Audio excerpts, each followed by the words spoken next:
हाथ पांव दबाना और या फिर खाना, बाकी चीज़ से यहाँ कोई मतलब नहीं, कोई समस्या नहीं, कोई कुछ किस चीज़ की समस्या, कोई मतलब ही नहीं हुआ। देख के और जूते देख के यस यस कहा। मेरे को ले जाएंगे, नो। वो नो मेरे जो है, मैंने कहा महाराज मैं भूला नहीं हूँ, मेरे को दो। पीछा नहीं छोड़ा। मैंने कहा मैं आज के दिन वो नहीं करूँगा, मैंने कहा वो दो मेरे को। तो बोले हम कहाँ से लाएं? मैंने कहा महाराज ये मेरे को मत समझाओ आप। वो बोले लगवाई।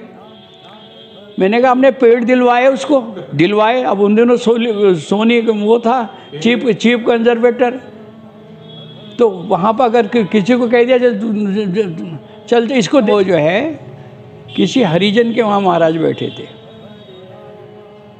वहाँ के उसकी वो कहानी अलग है, वो फिर बताऊंगा। वो महाराज ने उसको हाथ पकड़ा, हाथ पकड़ के जो है ट्रेन में हरे राम हरे कृष्णा हरे कृष्णा कृष्णा कृष्णा हरे हरे जय जय श्री राम, सबको प्रणाम। को पीटते ही थे। तो तब माँ ने कहा ऐसा है, जो तेरे बुराइयां हैं वो तेरे को पीटते हैं, जब वो बुराइयां तेरी उससे हटाते हैं। तेरे जो बुरे संस्कार हैं तेरे में, जो पूर्व जन्म से तेरे वो हैं, उनको ख़त्म करने के लिए महाराज जो है पीटते हैं, तो तेरे को नहीं पीटते हैं। ऐसा होते रहता था। तो उस दिन क्या हुआ कि वहाँ से मैं दर्शन करके आया, तो महाराज से तो मैं वही कहता था, उनका महाराज ने गाली देनी है तो फिर मैंने यही कहना, महाराज फिर मेरे को प्रसाद दो तो मैं जाऊं। तो महाराज जो है ऐसे करके प्रसाद देते थे मेरे को, ऐसे नहीं देते थे इतना, ऐसे करके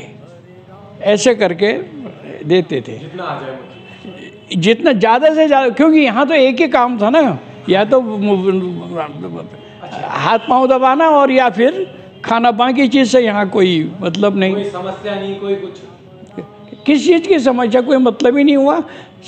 समस्या खाली यही हुई कि पेट भरा रहना चाहिए।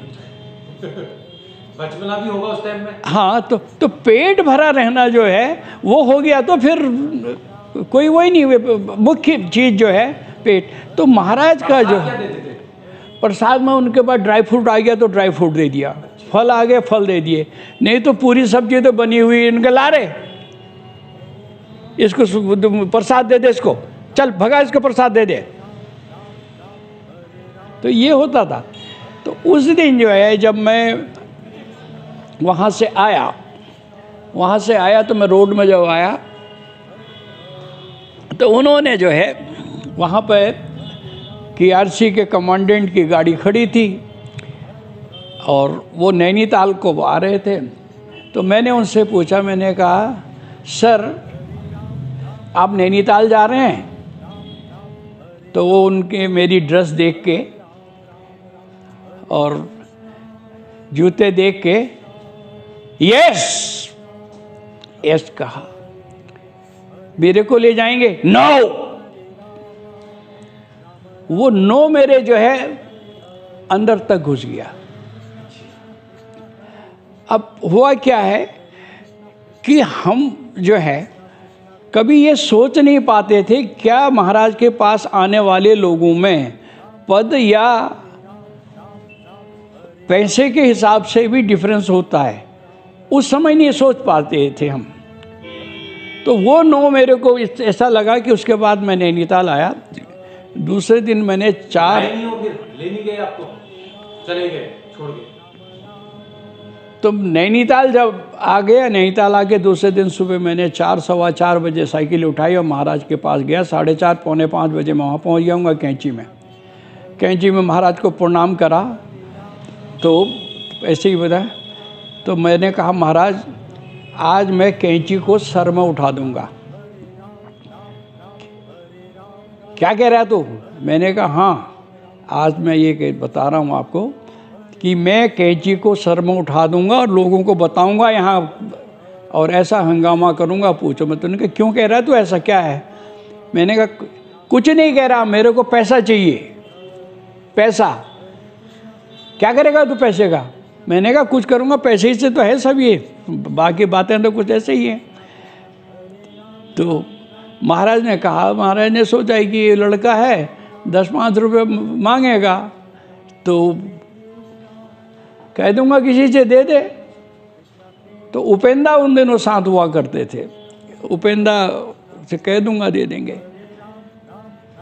तो बोले अच्छा ठीक है, इसको 10-20 रुपये दे देंगे। मैंने कहा 10-20 नहीं। उन्होंने कहा क्या? मैंने कहा इतना होना चाहिए मेरे पास कि गाड़ी हो, बंगला हो, नौकर चाकर हो और मैं आराम से रहूं, इससे कम में नहीं होगा। पागल है क्या? मैंने कहा महाराज, हाँ, मैंने कहा महाराज मैं पागल ही हूँ आज। आप बिल्कुल ठीक कह रहे हैं, मैंने आज तक आपसे कोई बात नहीं कही, मगर आज के दिन मैं किसी चीज़ के लिए भी आपके संग जो है कंप्रोमाइज़ नहीं करूँगा। मेरे को ये चाहिए। लोगों के आने से पहले, तब लोग इतने जल्दी सुबह आया नहीं करते थे, इतनी भीड़ कुछ नहीं होती थी। पहली बस तो वो अल्मोड़ा से रानीखेत से आती थी, वो 8 बजे पहुंचती थी वहाँ पे, 11-12 बजे हल्द्वानी पहुंचती थी। कितने सुबह की बात है ये? सुबह की? हाँ, सुबह करीबन 5 बजे का टाइम होगा। बाबा जी उठ जाते थे इतनी जल्दी? बाबा जी कब सोते थे कुछ पता ही नहीं चलता था। तो मैंने कहा महाराज ये है, मेरे को तो चाहिए। चल उठा लोटा। मैंने कहा हाँ ठीक है, लोटा उठाया। मैंने अपना लोटा उठाया महाराज का, मैंने कहा चल। उन्होंने कंधे में हाथ रखा और वो जो है नदी पार करके हम रोड में आ गए। तो रोड की ऐसी हालत तो उन दिनों थी नहीं, बिल्कुल ही वो हुई कि धूल उड़ने वाली। तो महाराज दिशा मैदान गए तो मैंने उनके जो है राख लाया था, वो दे के हाथ वाथ धुलवा दिए। तो वो अपने बैठ के पैराफिट में। मैंने कहा महाराज मैं भूला नहीं हूँ, मेरे को दो। पीछा नहीं छोड़ा? मैंने कहा मैं आज के दिन वो नहीं करूँगा, मैंने कहा वो दो मेरे को। तो बोले हम कहाँ से लाएं? मैंने कहा महाराज ये मेरे को मत समझाओ आप। वो बोले क्यों? मैंने कहा भूमियाधार में मैंने देखा है कि आप कैसे किसको पैसे देते हैं या क्या देते हैं। भूमियाधार में क्या हुआ था? भूमियाधार में वो कई दफ़े ऐसा करते थे, ऐसे पत्थर उठाते थे और ऐसे फेंक देते थे, तो वो जो है पैसे बन जाते थे। ये आपके सामने की बात है? वो जो है पैसे बन जाते थे तो बच्चे उठा ले जाते थे। तो इस टाइप की चीज़ उनके ऐसा यदा कदा वो इस टाइप की चीज़ कर देते थे वो। तो मैंने कहा वो मेरे को पता है। फिर मैंने कहा और दूसरा मैं बताऊं, इलाहाबाद वाले उसको सेठ को आपने जो है लाइसेंस दिलाया चीनी का। उन दिनों चीनी की बहुत बड़ी समस्या होती थी, 3.5 रुपये किलो बिकती थी, वो भी कंट्रोल में। कैसे उसकी क्या स्टोरी है? उसके उनका ये हुआ ना कि वो जो है महाराज के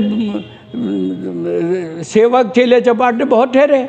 उन्होंने किसी से मिनिस्टर से इससे कह को आगे उसको 10,000 बोरी चीनी का परमिट दिला दिया।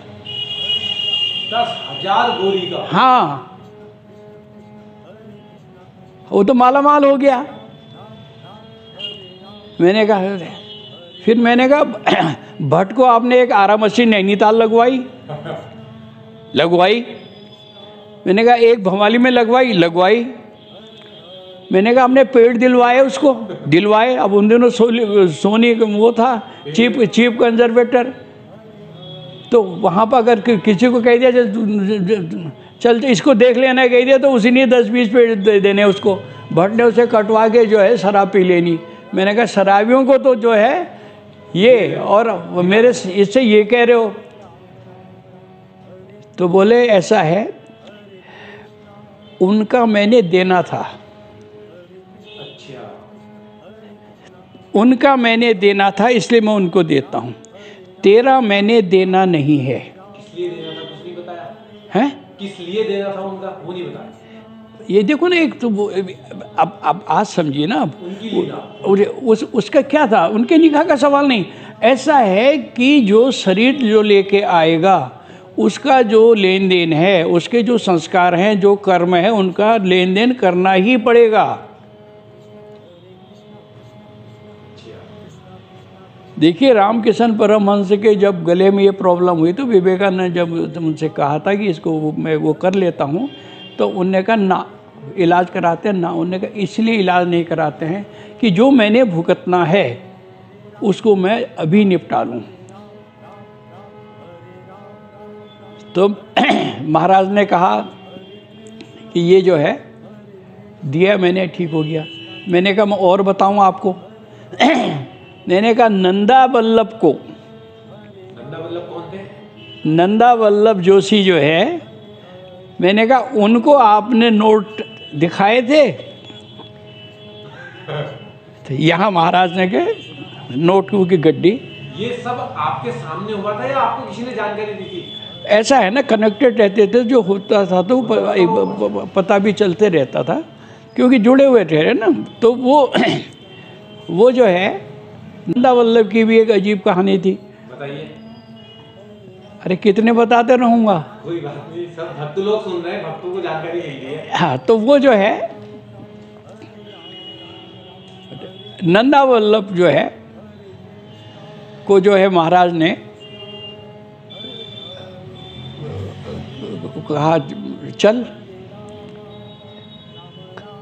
तो हल्द्वानी में वो जो है किसी हरिजन के वहाँ महाराज बैठे थे। वहाँ के उसकी वो कहानी अलग है, वो फिर बताऊंगा। वो महाराज ने उसको हाथ पकड़ा, हाथ पकड़ के जो है ट्रेन में चले गए। ट्रेन में चले गए तो उनने कहा महाराज ने, नंदा वल्लभ 2 फर्स्ट क्लास के टिकट लेके आ। उन्होंने कहा मैं कहाँ से लाऊं महाराज, मेरे पास तो 2 रुपये हैं। और वो सिंपली क्लर्क ठहरा। मैंने कहाँ से लाऊं, 2 रुपये हैं। बोले जा बकवास मत कर, लेके आ। उन्होंने कहा महाराज मैं कहाँ से लाऊं। तो महाराज ने जब कंबल उठाया तो उसमें ऐसे नोटों की गड्डियाँ लगी थी। उसमें से एक नोट महाराज ने निकाला, उसको दिया, वो टिकट ले आया। कहानी अलग है, वो फिर बताऊंगा। वो महाराज ने उसको हाथ पकड़ा, हाथ पकड़ के जो है ट्रेन में चले गए। तो महाराज बोले अरे नंदा वल्लभ गरीब आदमी को 2 टुकड़े नोट दे रहा है। उन्होंने कहा नहीं महाराज, ये तो मेरे को ठिकाने लगाने की व्यवस्था जो है इनके दिमाग में है। अब पहुँचे लखनऊ पे, लखनऊ पहुँचे। उन्होंने कहा नंदा वल्लभ, उन्होंने कहा हाँ महाराज। ट्रेन रेलवे स्टेशन में लगे, मैं तेरा हाथ पकड़ूंगा तो कूद जाना। उन्होंने कहा कहाँ आऊँ। उन्होंने कहा ये अंदर ले जा रहा, कहीं इधर तो कहीं मौका नहीं है इनको, शायद अंदर है इसका उसका। उन्होंने कहा